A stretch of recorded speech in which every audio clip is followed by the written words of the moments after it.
Fala, Davis. Se você chegou até aqui, para tudo um segundo. Porque agora você não é mais iniciante absoluto. Bok.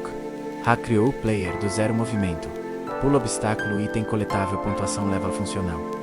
Muita gente para no tutorial. Juan, você chegou no 3. Então agora a gente vai evoluir esse jogo. E mais importante ainda, eu vou te mostrar como pensar como desenvolvedor. Não só copiar código. Polimento visual simples, sem complicar a primeira coisa. Visual. Não precisa virar artista. Só pequenos detalhes. Ajusta a escala dos sprites, centraliza melhor o player. Dá um espacinho melhor entre obstáculos. Evita coisa esmagada ou torta, às vezes mudar 2 pixels. Já deixa o jogo com outra cara, melhorando o fundo e sensação de movimento.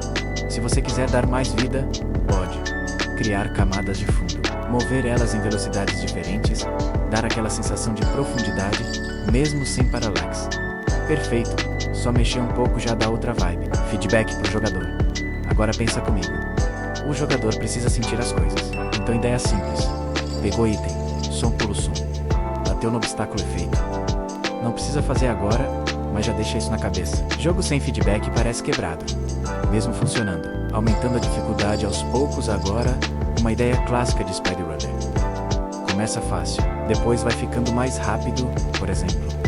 Aumentar a velocidade do player com o tempo, diminuir espaço entre plataformas, colocar mais obstáculos. Isso faz o jogo não ficar enjoativo. Pensando em game over de verdade hoje, quando bate no obstáculo, o jogo só reinicia. Funciona, mas dá pra melhorar. O ideal seria tela de game over mostrar a pontuação final, botão de jogar de novo. Não vamos fazer tudo agora, mas isso já é próximo passo real. Modularizando o projeto agora que você já entende as cenas, começa a pensar assim. Player é uma cena, item é outra, obstáculo é outra, level é outra. Isso te permite aproveitar código, criar fases diferentes, escalar o jogo.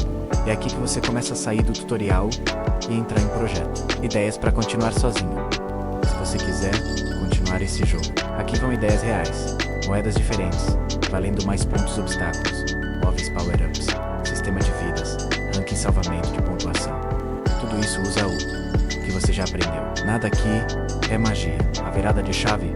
E agora a parte mais importante desse vídeo. Você não aprendeu um joguinho. Bok aprendeu como quebrar um problema grande em partes, como testar e ajustar, como pensar em lógica de jogo, como organizar um projeto.